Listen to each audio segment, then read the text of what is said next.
He's quite the personality, so you probably do know him. Shawn and I are friends. We go way back from me first starting in the industry.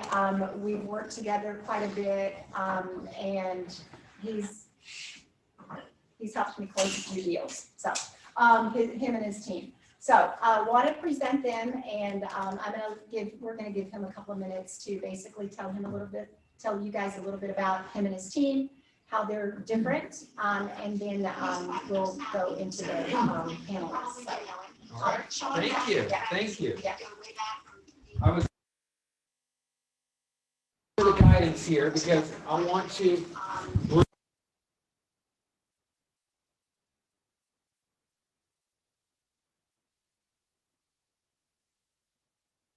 values and ratios or what? I said no. I'm not going to do that. I want to share a quick story with y'all. So, how many people have been working hard? Okay, probably everyone. Everyone. And how many of us have had to bob and weave and pivot and gone through some major challenges over the last year? Okay, please tell me if you have not. I want to hang out with you, okay? So what I want to share with you in the opening, yes, I do mortgages. I've done mortgages for a long time. I think that we're the best. We do a great job. We love people. But don't take my word for it. I just tell people all the time, go read our Google reviews. It's very hard to get 5-star reviews, especially 400 or 500 of them in the mortgage industry. And so I'll just let other people say that. But the story I want to share with you guys is about challenges.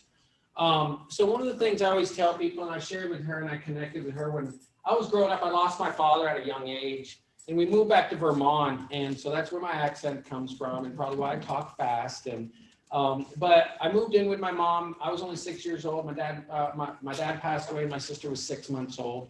So life was pretty challenging with a single mom in the middle of Vermont winters. And when spring came around, I decided I was going to start a Kool-Aid stand. So I saved up my money, went down to my uncle's general store, got a big bag of sugar and Kool-Aid, started making Kool-Aid because all the fancy bikers would bike up through Stowe, Vermont. Has anybody ever been to Vermont? Okay, so up to Stowe, which is the ski village. So I went out there and I said 10 cents a cup, had my sign, everything. Well, that didn't last long. 10 cents did. So then a couple of days later, I said, this is going to be challenging. I need to bob and weave and pivot, which I probably learned from my mom. You know, she always had 4 jobs. She always worked hard. She always had a great attitude. She did what it took. So 3 days later, I said, to heck with this. If Margaret comes up and she says, how much is the Kool-Aid? I'm going to say, whatever you would like to give me. And I started getting $1. I get $5 one time. Then somebody gave me a 20. I came in one day. I said, Mom, I made $60 today. She goes, what? And I said, I want to give this to you to help you. And the story I learned from that and moving forward in the rest of life is that challenges are going to come your way every day. But the difference that's going to help us get through it and succeed through a next level and help our clients that we're dealing with now is how we face those challenges, how we bob, how we weave, and as we continue to go forward. I'm so excited to be here right now with these guys. The energy, like how many people is this the first big event maybe you've gone out to and been around a big group of people? Okay, good. So it feels good to get out, be around people. I think the one thing that makes us different in the mortgage industry, I tell people, you know, number one, we're winning offers. And I think the reason is we do have a recipe. So here's what I'll talk about mortgages. You know, I believe that a lot of people in my industry are doing it wrong. And I believe a lot of people just want y'all to come, give us a lead, back up truckloads of cash and say, here's a lead. And they don't work for it. So I do have a team, but the one thing that I think makes me different, I do a 30-minute pre-qualification Zoom call with every single one of your clients. I closed 361 transactions. We did over 100 million. I will dare say you probably will not find another lender that's at my size that meets with every one of your clients for 30 minutes by Zoom because I'm the one who can talk about why they shouldn't wait. I'm the one who is able to show them financially why they should probably consider making an over list price before they go look this weekend. I'm the one that can explain what they're going to be up against when they try to ask for closing costs and why they should maybe go get a gift or look at their 401k.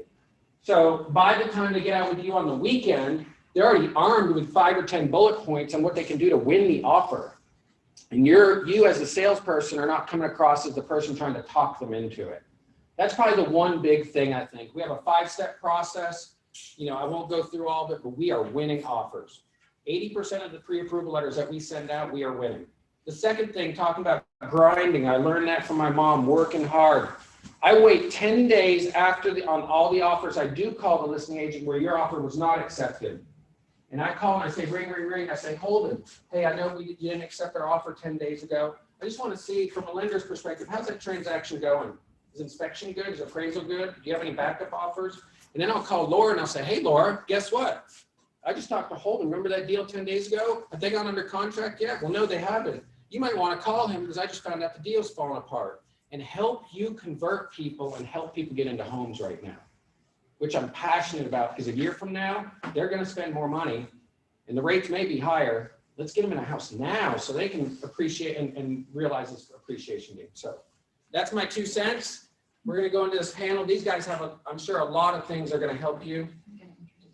Okay, go for it. All right, good round.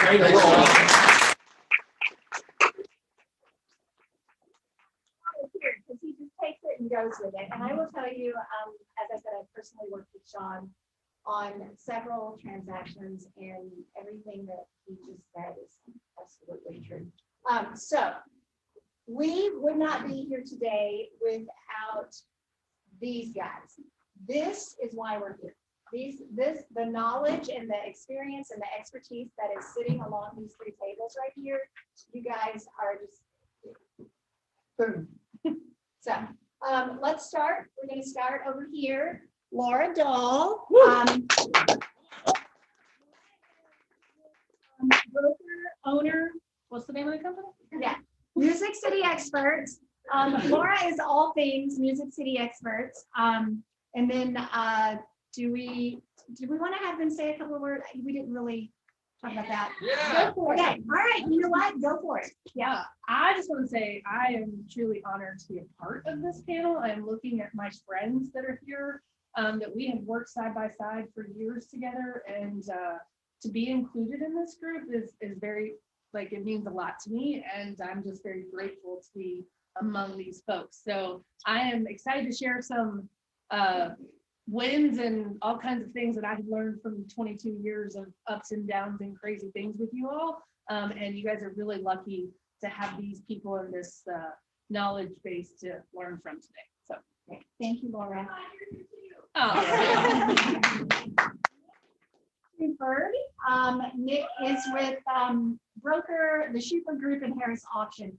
I always have to laugh because auctions scared the bejeebies out of me. So we're glad that Nick is here. So take it away, Nick. Morning. Cheers to you guys drinking mimosas. I'm on coffee. Right. Thanks to our YPN staff for putting this together. Shawn and our coffee extraordinaire in the back. He's jolted me with a triple shot. So I mean, Yeah. But good to see you guys, and excited to share some knowledge with you about our industry. You know, oftentimes we're kind of on the opposite ends of the table, whether we're, competing with offers, but, at the end of the day, we are, one cohesive group. So happy to share some things that may help you in the future with real estate transactions. So good to be here. Thank you, Nick. Next up, we have Jeffrey Carew, broker and VP of sales at Willow Branch. So if any of you have sold, nobody's sold a home in Canterbury lately, have they? We've got Jeffrey on staff. So thank you, Jeffrey. Go ahead. My pleasure. I'm here because the other person canceled. I got a call at 7:30 this morning. I was glad I was ready to book time. No. Not true at all. I'm definitely grateful to be here. I'm excited to hear from other partners here on the panel, and I look forward to answering. I hope I can answer questions for you. Thank you, Jeffrey. Next up, we have Diane Christensen, broker with Daniel Christian Real Estate. They're in Franklin. Great location right there in Franklin. So take it away, Diane. Well, I'm Daniel Christian, and people often, they wonder where the name Daniel Christian came from. And Matt Daniel is my son and my business partner. And when we opened our company, we had been the Diane Christian team for a long time. We wanted to keep the logo the same, so we made it Daniel Christian. Just an FYI, and people are always getting that confused, and they call Matt Matt, Christian, or Yeah. Matt, we get all sorts of combination of names. But anyway, I'm so honored and humbled to be here with you all today. And I see many agents that I have grown up with in the business, and I'm thinking, what can I possibly know that they don't know? I said that to Susan McKinney. Anyway, thank you for having me. Next, we have Charlie Peterson. Charlie is a broker owner at Tyler York Brokers. And many of you guys probably already know Charlie, so take it away, Charlie. Yeah, I don't have a whole lot to say. I know Diane has all the right answers today. So I'm grateful to be here. And like Laura said, these are all friends. And grateful to WCAR and YPN for hosting this. Shawn, appreciate all you do. So just to encourage y'all today, we have like we have some questions that like Shawn's gonna feed us, but then like whatever y'all want to do later, like y'all just let us know. Like whatever you want to take off topic. I mean, right? Yeah, exactly. Yeah. Like, Kinda. come on. Come on. So just jot down like whatever you want to think about or talk about later. As long And as it's then PG, we're good.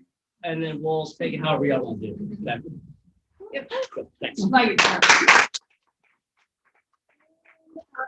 certainly not least, we have Stephanie King, broker with Reliant Realty, and she's amazing.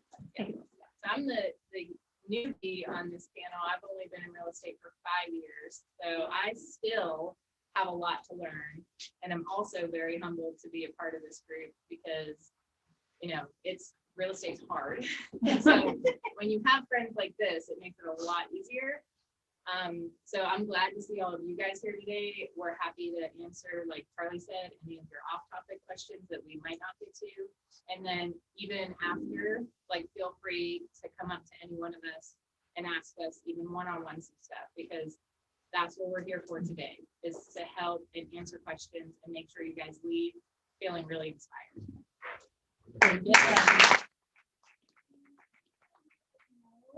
We will be sending out a recap, takeaway email to everyone after this.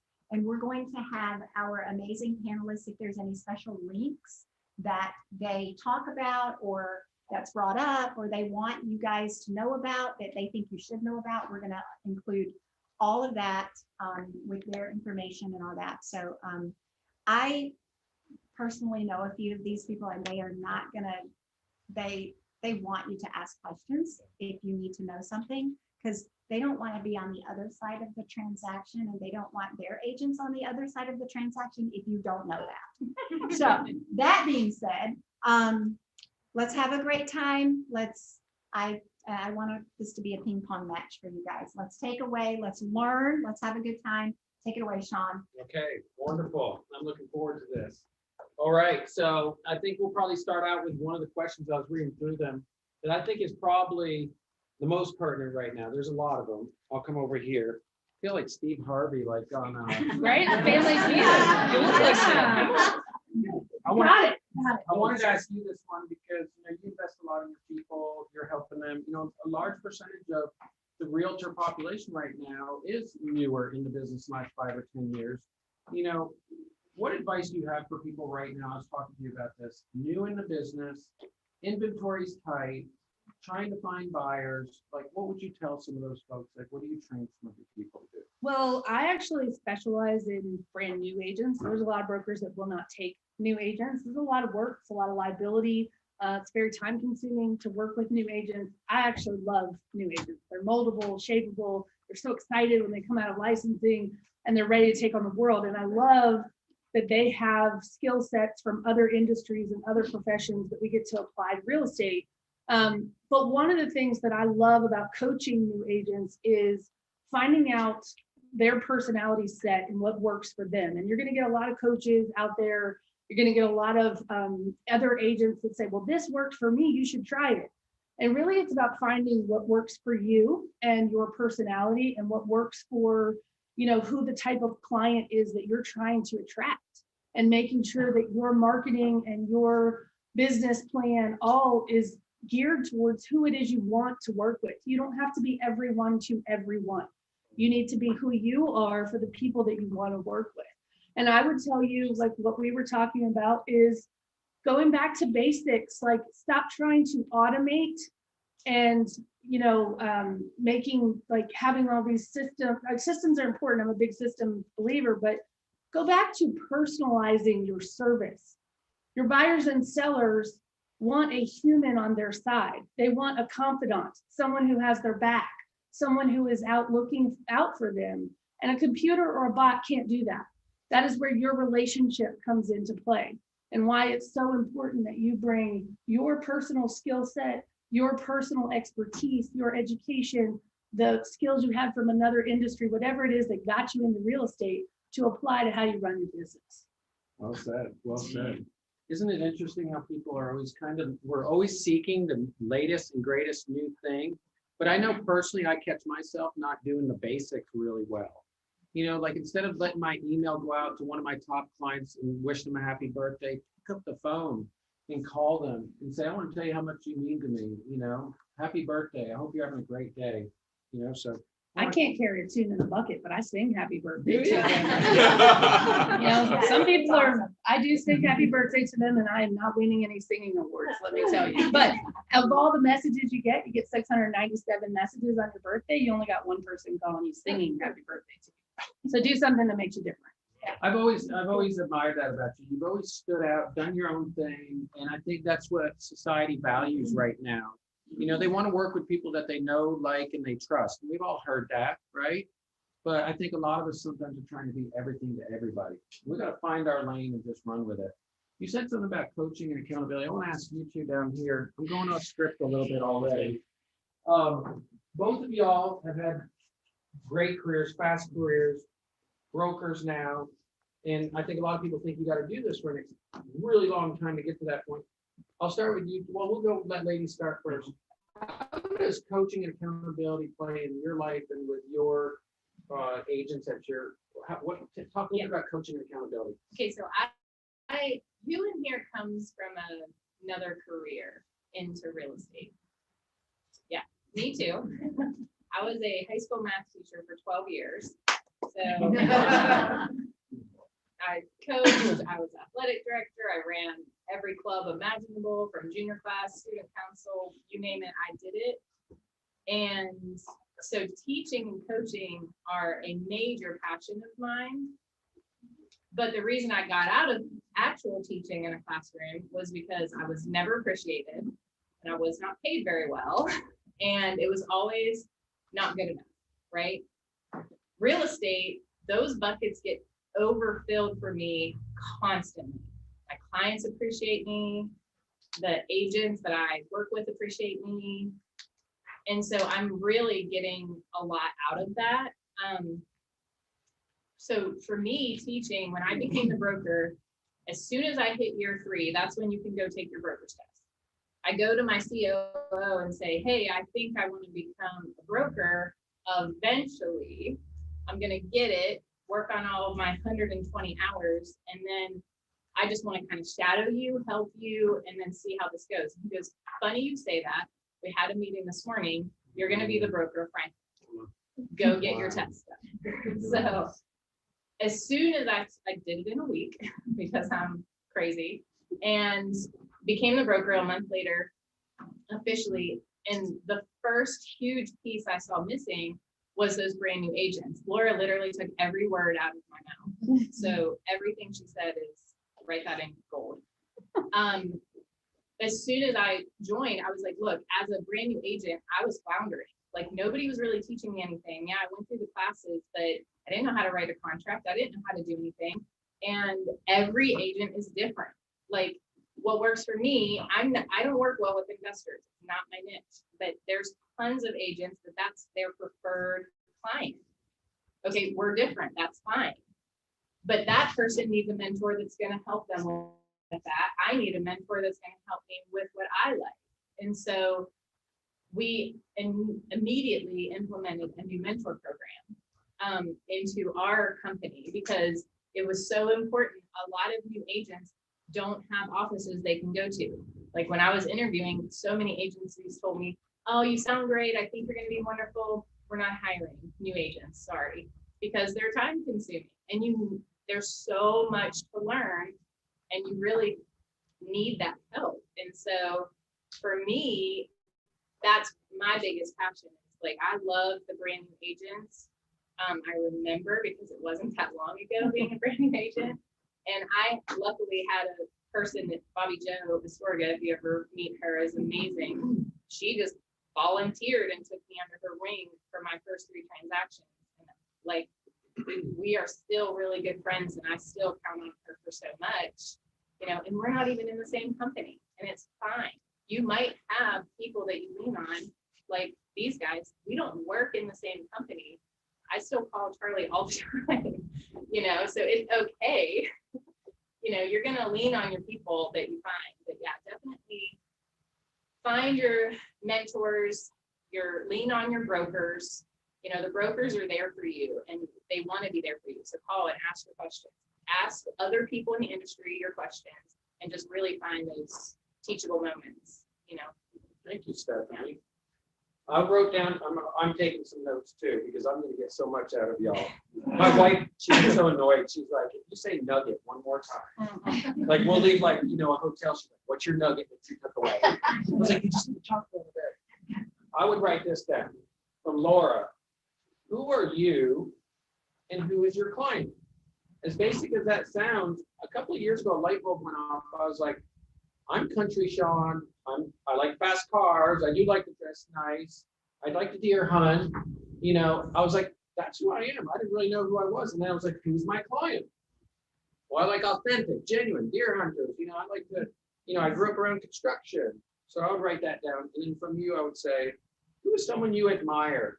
Who's someone you look at or follow on social media? Write their name down. Do you know who that is? And call them. Even if they're another broker, say, can I buy you lunch once a month? Mr. Parks, about 10 years ago, I used to call him and I said, can I buy you lunch once a month and spend time with you? We would eat at Amerigo's. He sits in the same booth.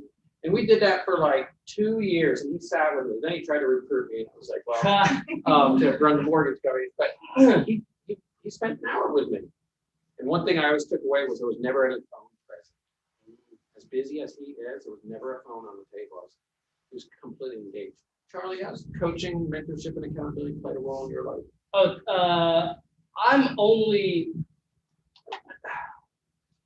my success in real estate has been 1,000% predicated because I had a great mentor, Paula Cirilli, at Partners Real Estate. So I look tall because I'm standing on her shoulders, okay? And intentionally, when we started the company, we knew we wanted to be low on training by design, high on coaching. Just like what Laura was saying, like one size fits all training, okay, for like real tracks, things like that. Oh my gosh, like, I mean, you gotta have skills, you gotta know how to do your job.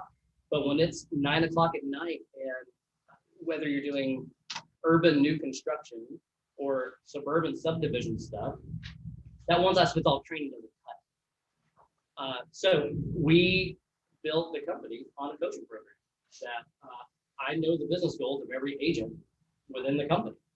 And that's mainly what I do is I'm listening to goals and helping them succeed and whatever that is. It's highly qualitative because who your audience is and what skill set you need to get there is very different one agent from another. But if you're not working toward becoming irreplaceable in this industry, you are going to be replaced either by a better agent or by Wall Street. So, you know, knowing your audience and have a very specialized approach of how to get there is your longevity. That's the key to your longevity in this industry. So as a broker, that is probably the highest, most important calling I have is to make sure my agents know their audience. They know what they need. They know what they alone can bring to their audience, how to communicate with them and provide more value because the industry's changing. You're not irreplaceable. Sounds so simple. If you are not irreplaceable to your audience, you will be replaced. So mentorship is what we built it on. That's great. It's important to you.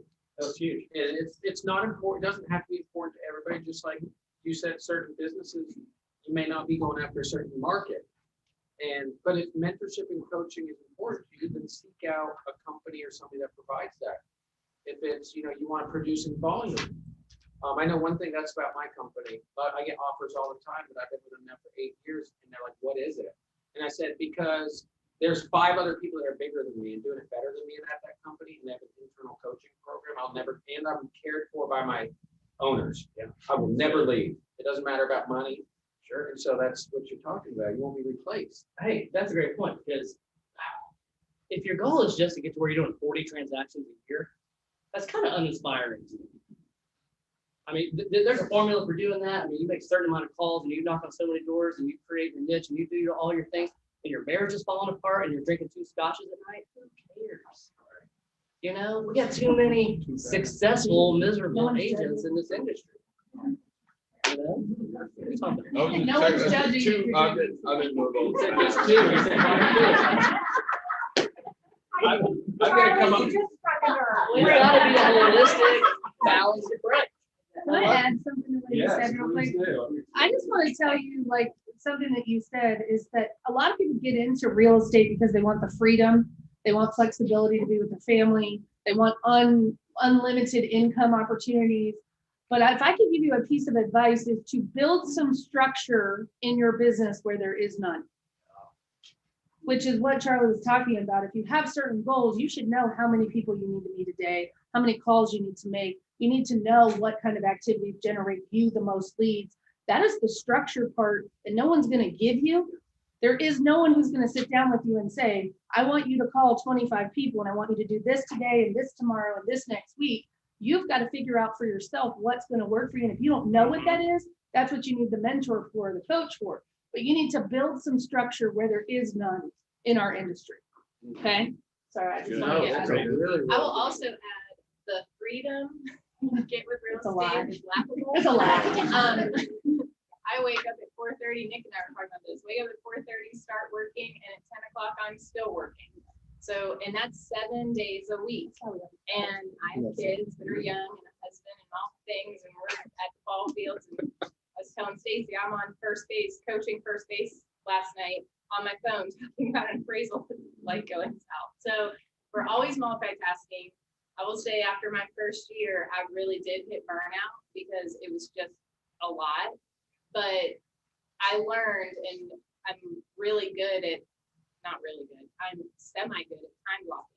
But I learned that I get hours off, not days off. And I do not feel guilty if I take this afternoon off because I'm here this morning and I have an event tonight and I've got a 5-hour window where I'm just gonna relax, And so it's okay to like take hours off, So the freedom is gonna look a little different. You're not gonna have weekends anymore. That's a good point you make about the balance, because how many people, that's a struggle for me daily. Honest assessment. Okay, rule number 1 is start being more honest with yourself. Okay. Or there's no, being transparent with yourself is step number 1. Being transparent, I'll tell you this. So in my first 10 years in the business, I was 80 hours and I wore it like a badge of honor. Yeah. And then I went to Disney World the first time with my daughter, who at that time she was 5, and she wanted to drive It's a Small World. And I was like, I'm not going to stand in this line for 4 hours for this crappy, crusty ride from 1970, but we did. And I got a phone call, and it was a realtor. And I stepped off to the side and I said, I'll answer it real quick and I'll get back in line. And it was one of those calls that drags on. And it's getting me teary right now thinking that it's one of those points in my life. And I looked up and they were already on the ride and they were going through the water. And it makes me want to cry. And it was that day, and I talked to a mentor in my life yesterday. And here's what a mentor and a coach will do. They'll have conversations with you that other people will not. And he looked at me and he goes, Shawn, if you don't change something, you're going to end up just like your dad. And my dad killed himself because of work when I was 6 years old. And that was the day that changed everything. So you can have it all. There's a little exercise I do with people. It's called a wheel of life. You look at your work, your spirituality, your friends, your family, and I'll do it mid-year. I started making my family do it at Christmas and Thanksgiving. They're like, oh, the wheel of life. But it lets you know where you're failing, Right now, I was a little weak with the mortgage the way it is around family. And so I said, well, here's one thing I'm going to do. I'm going to have breakfast with my girls every morning. I'm going to tuck them in, even if I have to wake them up at night. We're just going to do those 2 things and improve that wheel by 1 degree. Okay. Mr. New Construction, I wanted to ask you this. Okay. I don't know if everybody else feels this way, but it's like new construction is a good thing and a bad thing right now. In mortgage world, it's not good unless you come into our subdivision, right? At the reserve. Correct. Preferred lender. Yes. But all the others, I'm like, don't go to new construction. They'll steal you away from it. But you've got the inventory, but you've got your challenges. What's going on in new construction right now? Give us a few good and a few bad that you're seeing firsthand. So first of all, Willow Branch doesn't steal anybody. Let's start with that. Right. Because Willow Branch is actually a great They're builder amazing. who has integrity. So I want to put that out. So, I have nothing else to say. No, what's going on with new construction right now is, I've been doing this 21 years, new construction, and I thought I had the playbook for everything. Agents call me all the time. Hey, I'm dealing with this situation. I'm like, been there, done that here. I've read the playbook. What you do is tell them, and pandemic comes. Did not write that playbook. We're pivoting left and right. I'll give you sort of kind of what's going on right now. We have a house. I'm just going to use one house. It's 3,200 square feet. February 2020, the lumber package was $41,500. That's a typical lumber package for a house. Today, that lumber package is $97,000.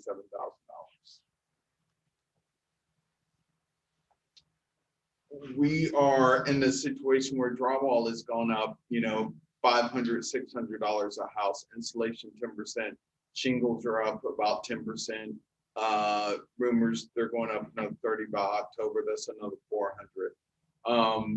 We're in that situation now where I have halted sales. Agents are calling my team every day. Hey, I know we're on the list. Where are we? Where are we? Where are we? They can only sell 3 houses a month. My team cannot build them quick enough. We don't know how much it's going to cost. I just implemented escalation clause. If a builder's not doing that, I don't know how they plan on surviving because I don't know how much it's going to cost in 9 months when your house gets built. Don't have a clue. And it's just going up so rapidly. But the great thing about it is that you don't have to do multiple offers. Right. So you can come see us, if you get in the situation. Most builders aren't doing that. We definitely want to make sure that we keep the relationship we have. It's been mentioned that we ought to try to do multiple offers, but we want to foster that relationship with the general real estate agency out there in the world to make sure that you can send your clients to us. All these years of doing that, I've created a relationship with people where some of the people in this room even will call me on Saturdays when I sit on site and say, hey, I can't make it. I'm sending a buyer over to you. And I would take care of them. I'm not going to steal them away. We're not going to steal them away.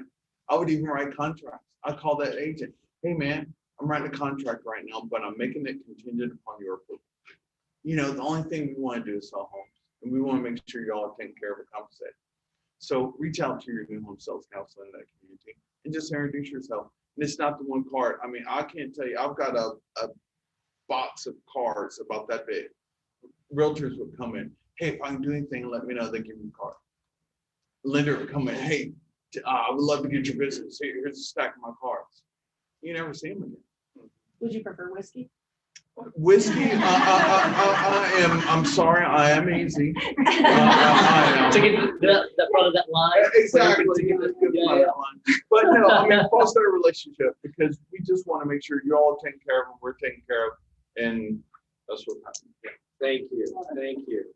I will say I am a client of Willow Branch. I bought one of their properties and I bought a lot of properties over the years, and it was the best process, the best customer service, and the most pleasant process of both me and my wife have ever been through. Thank you. You guys were dialed in, and we love our new cottage. Diane, I want to ask you a question here. So you list the house right now, guys, right? I was sitting with one of my good friends at dinner last night that's an agent, and his text messages and his emails, and I was like, what is that? He goes, I listed a house. And I was like, how do you do it? When you get the listing and it goes live, it's chaos. Like, how are you handling it right now? What are you seeing? Like, what's some advice you can give to some people that maybe are just on their first couple of new listings?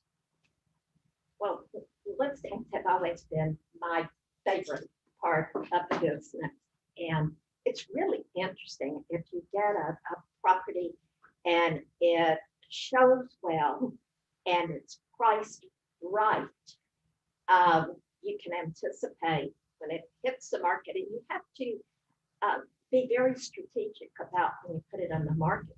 If you put it on the market on Friday, you might as well forget your weekend because your phone's going to blow up. You're going to have, and even though you might put all up pertinent information in the listing and say showings begin Friday at noon, all offers are due by Monday or Tuesday at noon, and the seller will do review at 4 o'clock in the afternoon. Agents will call you. They're hoping that maybe you'll spill some information to them, and when you're representing the seller, you have to be careful, and you have to be fair to every agent out there.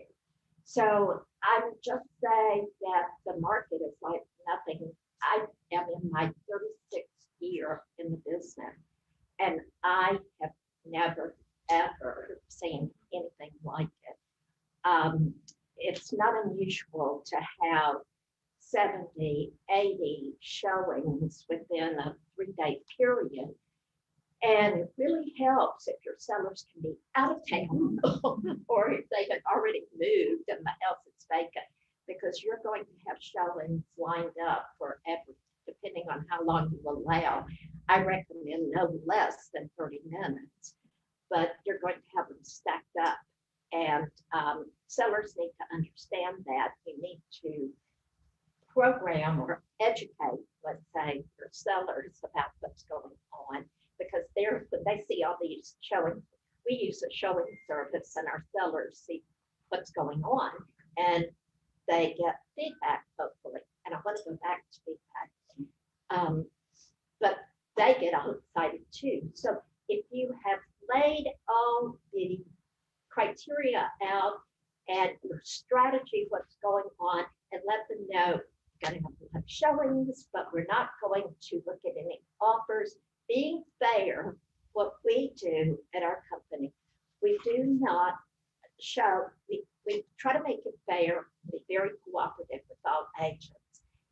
I don't even look at offers typically until they all come in at the end of the process, because many times agents will rewrite the offer, they'll improve it because their buyers get nervous.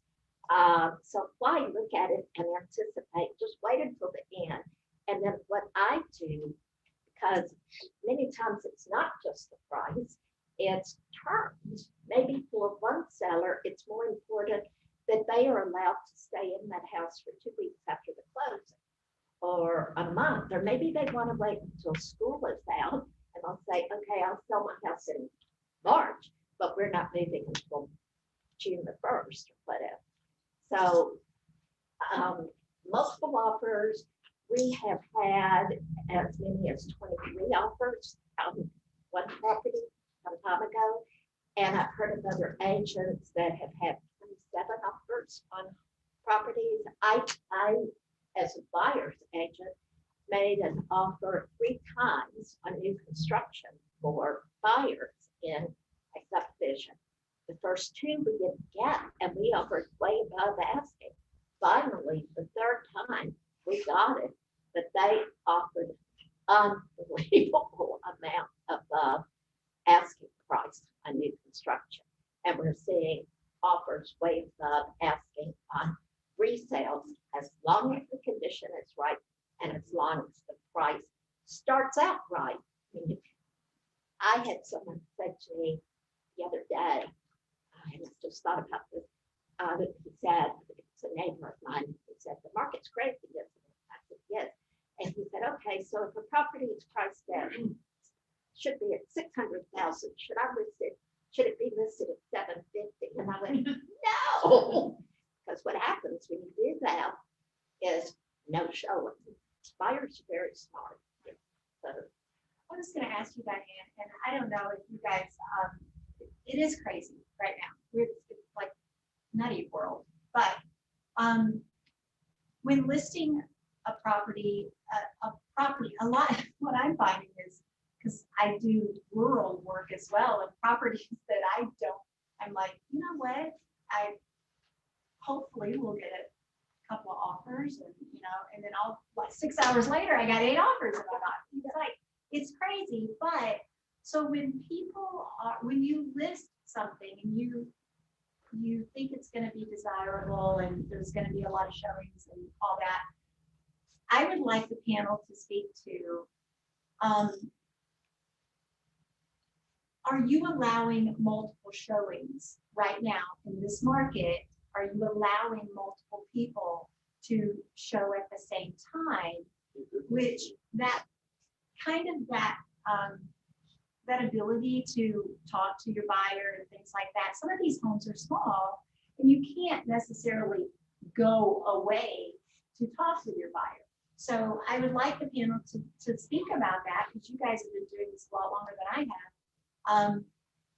I listed to where, single showings only, because I'm like, I want those people to have that time to do that. But it's crazy world out there. And we do want to give people the benefit. Anyone that wants to see it, we want them to see it. Personally, I'll start with my process is I have a listing, like I just had one that had 21 offers in Thompson Station. I thought I listed it high and we got 16% over our list price, no appraisal.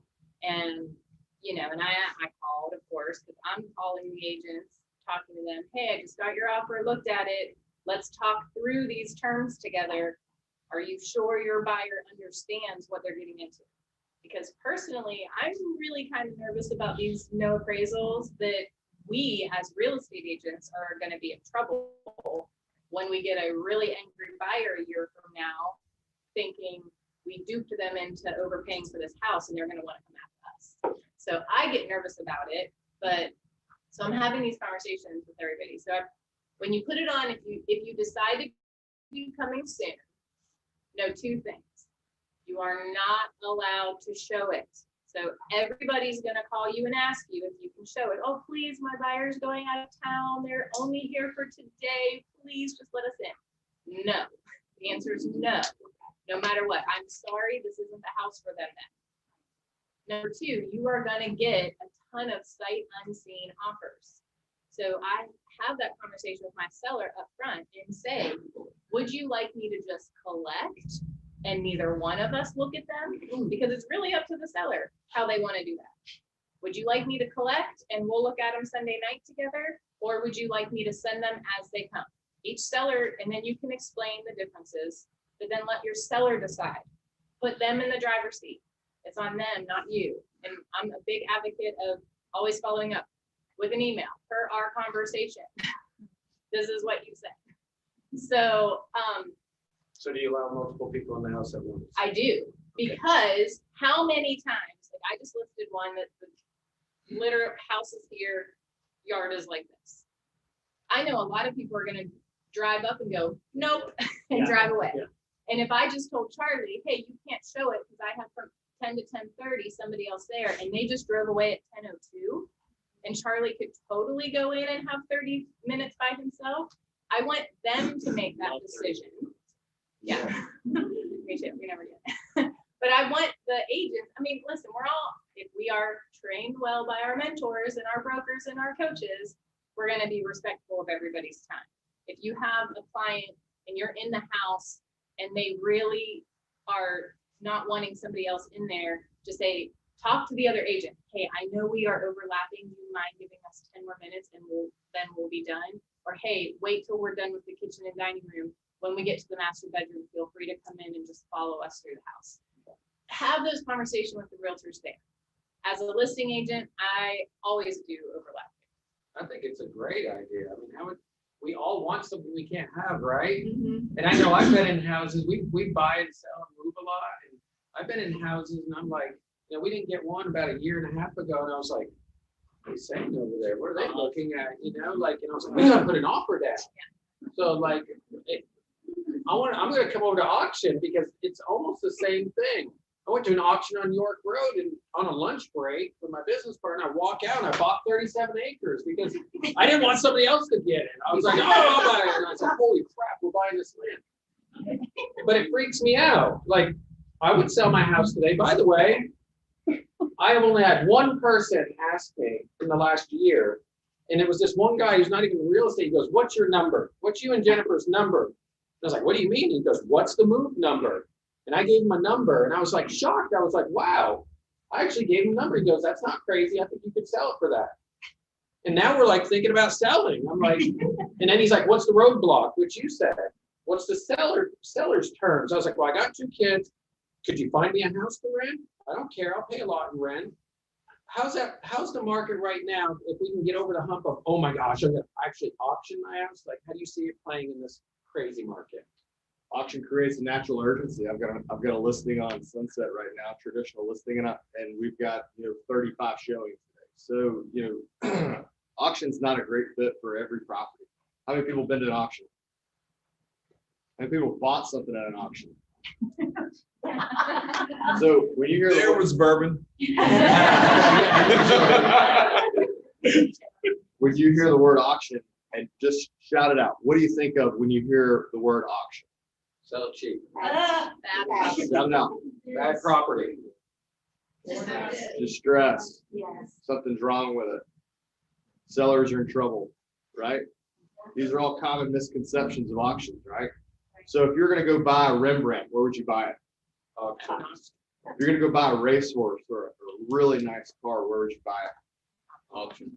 I've been doing this 14 years, and it's taken me 12 years to really say okay and let go and let's try an auction. A good friend of mine is a 4th generation auctioneer. They're out of Mayfield, Kentucky. It's Michael Harris. He can talk a lot faster than I can. And so he's got offices in Kentucky, and he's been beating in my head. We've got to get into the national market. There's not a big auction presence here. Auctions are generally more rural areas, right? See a lot of Murfreesboro, land, right? So finally I said, okay, I'll let go and let's auction a property. I started my career selling recreational land for a national land development company. I've sold thousands of acres in my career. A friend called me, had 500 acres in Dixon, and he said, "Can you sell it?" When I saw it, it looked like a bomb went off, and I just was dreading having to go out there and show that property. And trees were cut down, the timber clear cutted, the neighbors looked terrible. I was dreading. And so I called Michael and I said, okay, I think I've got one to auction. And so we talked about it, 500 acres. He asked me if there's a survey. No, there's not a survey. And so he said, okay, well, let's do this. Let's preliminarily subdivide it and give buyers the opportunity to not just buy the all 500, but in different tracts or combinations, right? So it's just like the Cheesecake Factory, kind of silly analogy. But you can probably sell more individual slices of cake than a whole cake, right? You have a lot more individual buyers, slice buyers, than whole cake buyers. Well, that day we sold all 500 acres in one day, in probably less than 30 minutes, by offering those in different tracts and combinations through what's called a multi-car system. So, not only is land a great way to sell, and I'll touch on it from a buyer perspective and a seller perspective. So from a seller perspective, we're working for the seller. We want to get the most for the seller, right? And with agents go, okay, well, how can I benefit from this? So there's 3 things that if you're a realtor and you don't have an auction person to call me. But there's 3 ways that you're going to be able to benefit from it. For one, after I have a meeting with your client and they agree to auction, you go do whatever else. Go sell whatever else. You're done. We'll boost you up and make you like you're in the driver's seat with us, but you don't have to do anything. You still get your commission, your full commission, and you get all the leads from auction. They bring a ton of leads because an auction is going to put a completely different spotlight on property, right? So if the consumer sees this property at auction, and all you've probably had the call, they're freaking out. They're calling you, going, "Hey, what's up with this?" It's a $0 price. So the MLS makes us put now a $0 price when we list them on the MLS. Okay. And there's 2 different types of auctions, reserve and absolute. And I'm not going to jump into that yet, but everybody's like, well, what's wrong with it? Right. Let me tell you this. We auctioned off 9 acres. And if you have buyers if you're trying to represent a buyer selling, buying land is one of those components of real estate where you can have a long due diligence period, right? Your buyer is going to want 60, 90, 120 days. It could fall apart. With auctions, there's no contingencies, okay? And again, I'll touch this from a seller and a buyer perspective. And if you're representing a buyer at an auction, I've got some tips. But from a seller standpoint, this 9 acres in Murfreesboro, we sold it for over $1 million, okay? If we would have just put a price on the land, you know, we might have gone above ask, since that's kind of the norm right now. I told the guy that I thought we could at least get him $650 for the land. We sold for $1 million because you got people out there individually, they're bidding on it face to face, right? So when y'all are listing properties, these other buyers, they don't hear and see what these offers are, right? But what if you could put them all together and have multiple offers in the front yard and have them fighting over it? That hope of gain, that fear of loss. If you're gonna bid 800, you're gonna bid 850, and then you're willing to bid 875. We had a great auction for one of Charlie's clients. It was a great story, a really sad story. We knocked it out of the park for him. So I want to share my time with everybody, but auctions are a fantastic opportunity for your clients to really crush it and have no contingencies. They know an exact sale date. They know when that property is going to close, and you're back there just smiling, you're grinning ear to ear because you brought us the opportunity and you still get paid. I have to say all this, the most fun 5 minutes of real estate I've ever had was standing in the street out in front of this house. You couldn't even see the grass. There were so many bidders out there. And I brought Nick into that deal. I walked away with a great commission, looking like a hero. I didn't do a dang thing. And well, I did 3 contracts that fell through before we needed to do the auction. But I mean, oh my gosh, divorce situations. I mean, if there's someone or a court order, oh my gosh, where it's like, you know, maybe we don't have the mental or psychological training or threshold to deal with some of this stuff. Auction, baby. So it was great. Yeah. Fun, smooth, no contingencies. It was great. I would highly recommend everybody in the room looks up one of Nick's next auctions. I can go. You can learn a lot. He was doing one around the corner from my house on Split Log Road. Yep. And I was like, I'm going to go. That property sat there forever. The energy was electric. So your fun. Presentation, like in the people, it was packed. And I was like actually thinking I might look, and then these big name developers show up. I don't know what you sold that for, but it was incredible. Everyone was so electric. I walked out. There was a guy that wanted to buy my car. He's like, "You want to sell that?" I was like, "No, I just got it." I was like, "Oh." I'm sorry, can you speak to, we're talking seller side, but can you speak to when an agent has a buyer that's interested Sure. in coming to an auction and what that looks like for the buyer and how we can better advise and help our buyers that we're standing next to at that crazy place? Biggest thing for you guys when you're representing your buyers at auction, try to do as much due diligence as you can on the front end, especially if it's property, say with septic, okay? Especially with all the septic regulations that we have. So just make sure that you're doing your own due diligence. A lot of times at auction, a benefit for a seller is to not have showings. And so you may have, there's various auction companies that do things their own way. And some may think it's the wild, wild west. A lot of agents are a little intimidated by that, for one, because they just don't know the questions to ask. All right. So I'll tell you, if you ever have a client and you don't, and they're interested in an auction property, and you don't know the answer, just call me. I'm happy to tell you. But ultimately, ask them if you can see the home first, right? Depending on what the showing instructions say. If you want to kind of get a head start, they may just have one preview date. All right. So that's the time where you would go to the preview date and obviously do all your due diligence. And most of the time you're going to have, there's not a property condition disclosure. So bring a home inspector, invest $200 to $400 and do an investor inspection. Okay. You're going to make a great commission. So take a little bit of a gamble and bring a home inspector with you on that preview date. All right. You may want to get permission first on the front end to do that. But ultimately, again, you can run your comps and your buyer's going to ask you at what price point should I go? And it's the same talk tracks that you guys really have now. How much are you willing to spend? How much do you want this property for? Because you can't build a home today for what you're going to buy a home for, right? And so if somebody thinks that they're overpaying today, just tell them to wait a year and see what building costs are going to be or what interest rates are going to be. But ultimately, a couple of little tricks. If your buyer's out there bidding, I always will say just kind of tell them to stand back a little bit and let some of these bidders go ahead and start bidding. All right. And then when that auctioneer is calling off going once, tell them to jump in. All right. Kind of wait until the end to see who all the players are and let them kind of get going first. All right. Because it just depends on your buyer. You may have a buyer that's pretty aggressive. They want it. So, but again, any questions you guys have about auctions, call me. I'll say anytime I've gone to an auction, I have a really good relationship with my title attorney. And so I just send them the address and say, hey, can you see if there's any liens on this? Yeah. And usually, they don't love to do stuff with That's a me, but great point. usually Yeah. they will run it for me because I send them so much business. And at least give me some sort of generic idea if I'm looking at any extra fees for my person.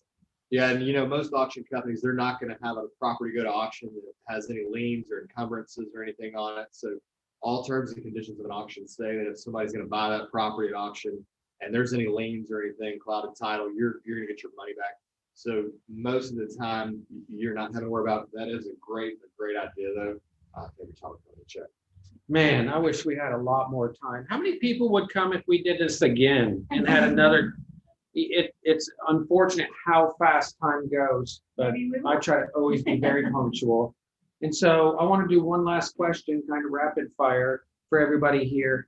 I think that feeding our brains and feeding, our professional side is very, very important.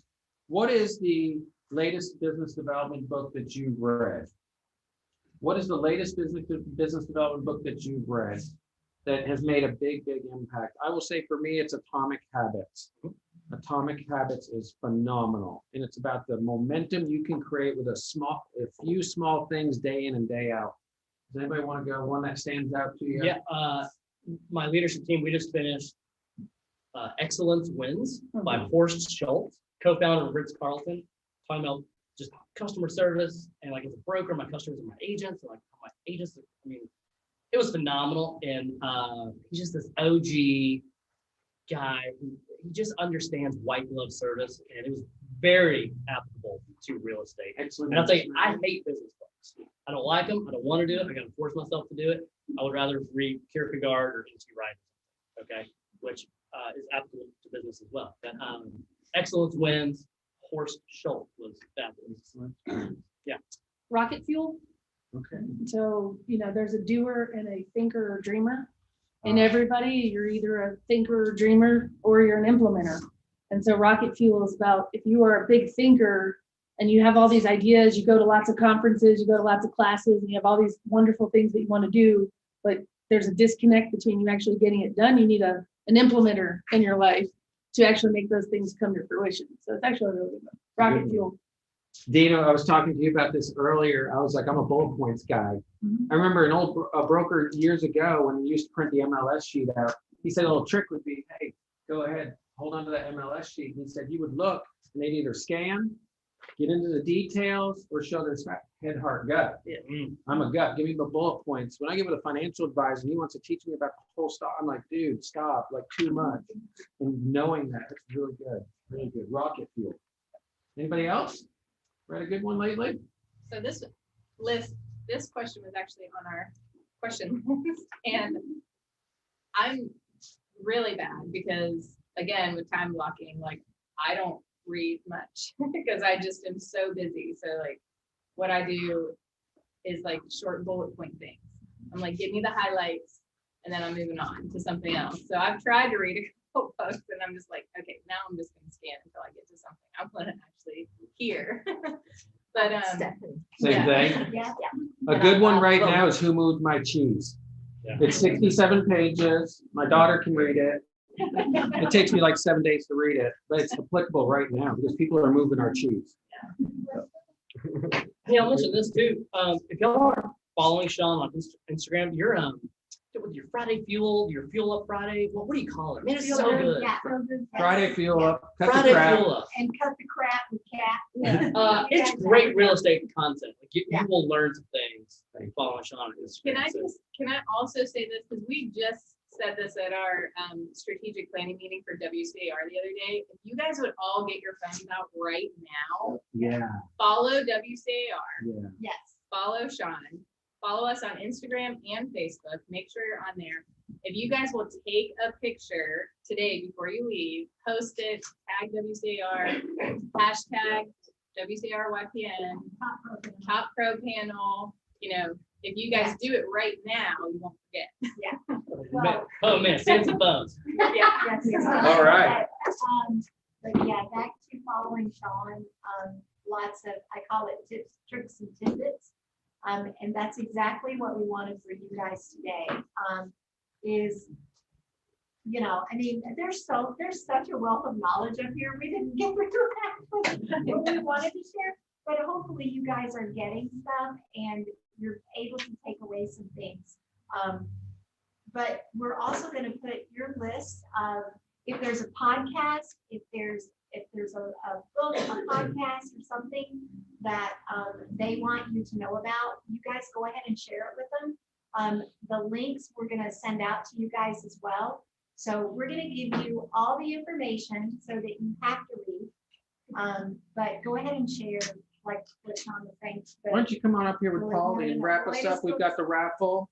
You want to end with the raffle? We We'll do close. have the raffle, but is there any other information that you guys, that we didn't ask, that you guys think they need to know? Yes.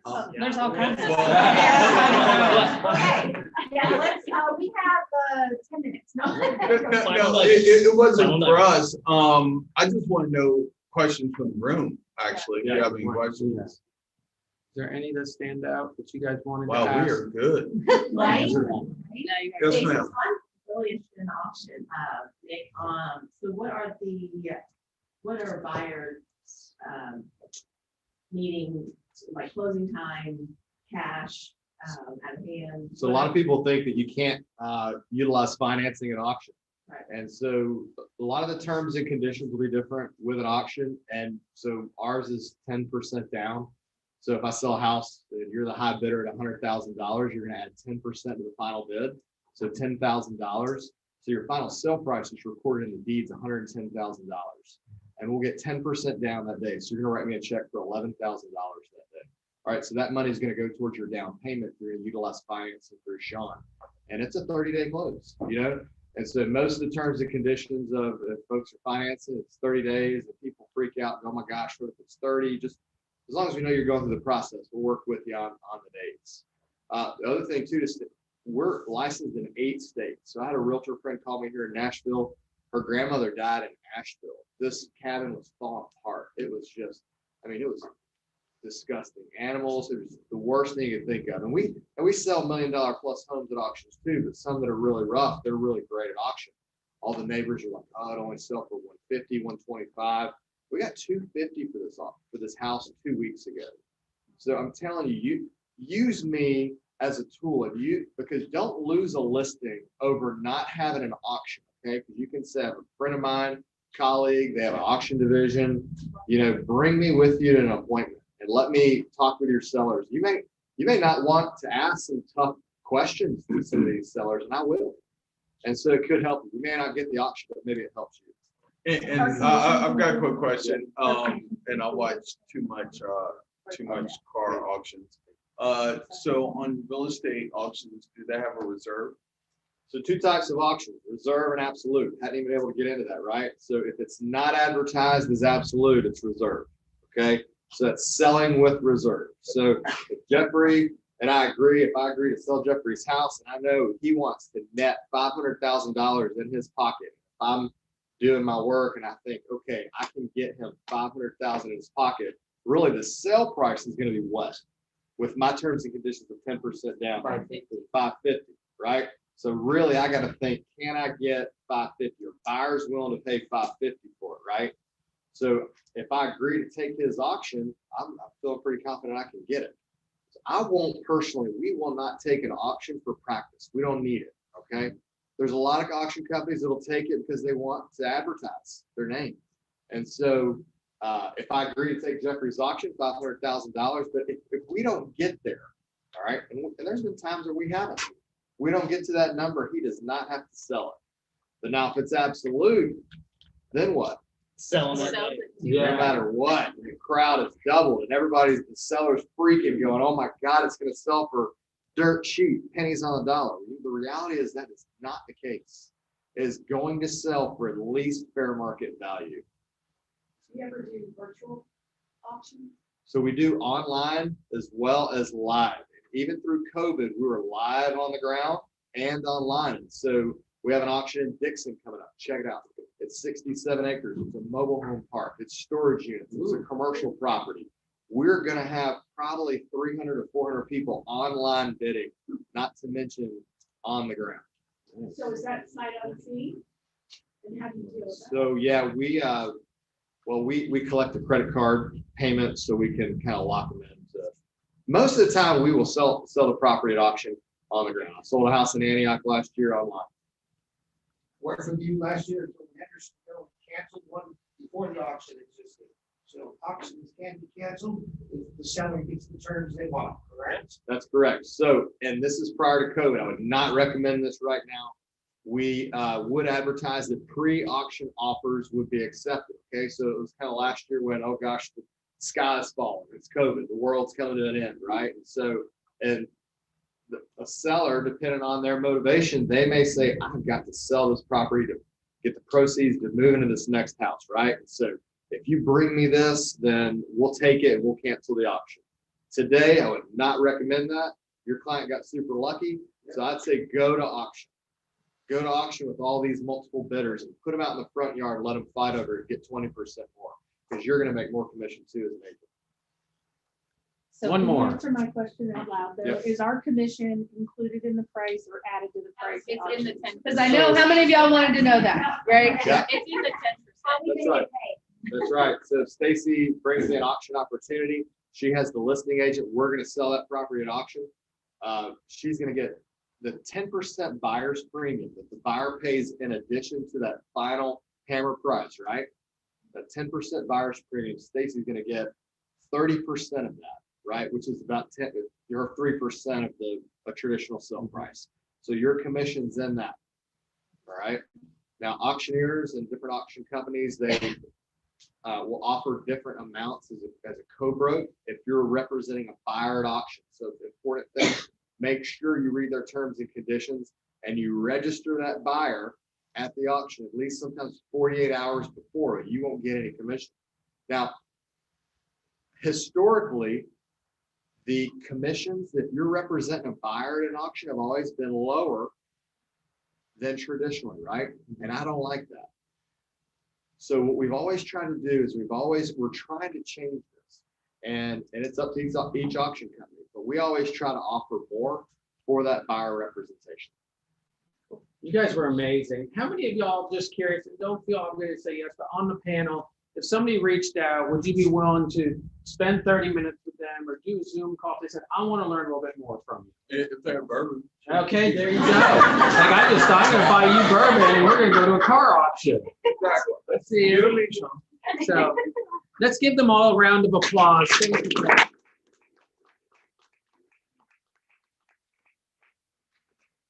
You guys are amazing. See how fun they are? And thank you, Shawn. It was great. Did you guys learn anything that you didn't know when you walked in? I mean, I think auctions was a huge thing. Having Jeffrey talk about new construction right now, I think we're all like, oh my gosh.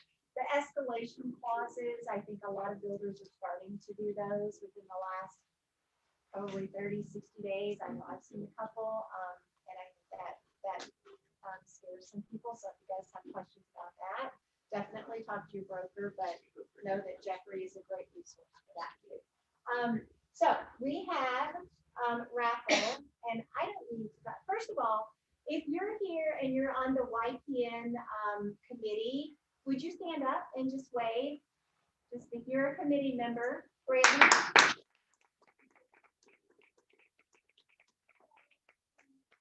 Much smaller committee this year, but we are the fun group.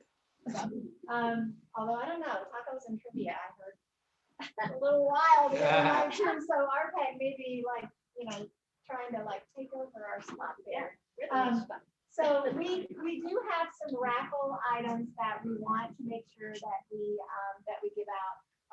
It all involves alcohol. I'm sorry about that. But we have the Dow. I don't know if you guys know about Dow, but it's amazing. So get your tickets out, or no, I've got your tickets. Oh, never mind. We got, sorry. I don't know what it is. We have longer arms. Bring it here, bring it here. Here, forgot my, I Send think me. it says. See, Holly- Charlie's proud he got LASIK. Holly- Well, hand that to me. Hand that to me. Hey, hold up back there, I can see it. I just had that LASIK. We know. Holly, come on. That's right then. So, Holly!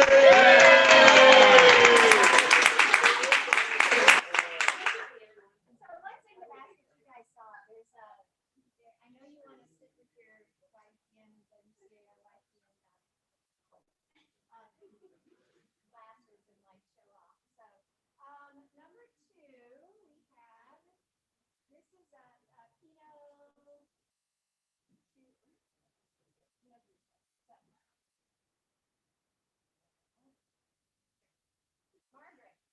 Margaret.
Than I have been this whole time. But our staff here at WCAR, especially our YPN committee, Brandy, who has like basically steered us YPN the last couple of years. I've been kind of watching from the sidelines. She's been amazing. None of this would have been possible without Candler Reynolds. If you guys have not met Candler, you need to meet Candler. She's absolutely incredible. She does all the things. She does everything.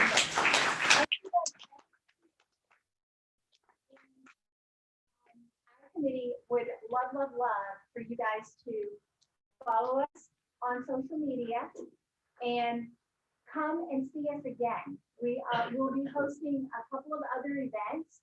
The Arrington Mixer in the fall is so much fun. So definitely come and join us for that, and just have fun with us. Networking, as you guys know, in this business, in this industry especially, is hugely important. So get to know one another, get to know all of us. Let's have fun together. Real estate's hard enough. There's no reason that we can't make it hard too. So we would love for you guys to join us at some of our other events. But for now, thank you guys so much for making this incredibly successful. If you need a mortgage professional, check out Shawn. And then Layman Title as well. Thank you guys. Thanks for coming. Panelists, if we all go, can I get like a good picture? Yeah, I want Shawn in there too, sure. So are we standing around? Yeah, maybe stand up. I'm George's presentation here.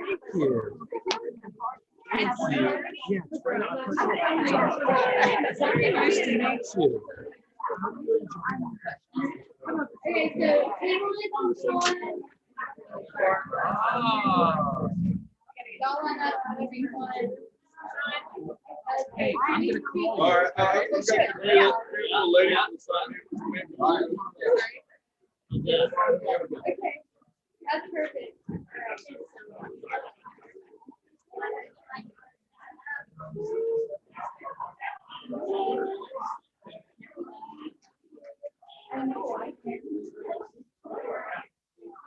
Bill, Right. thank you.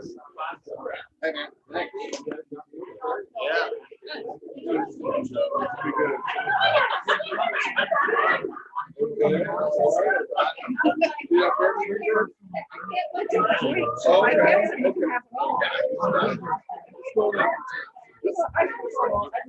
Okay.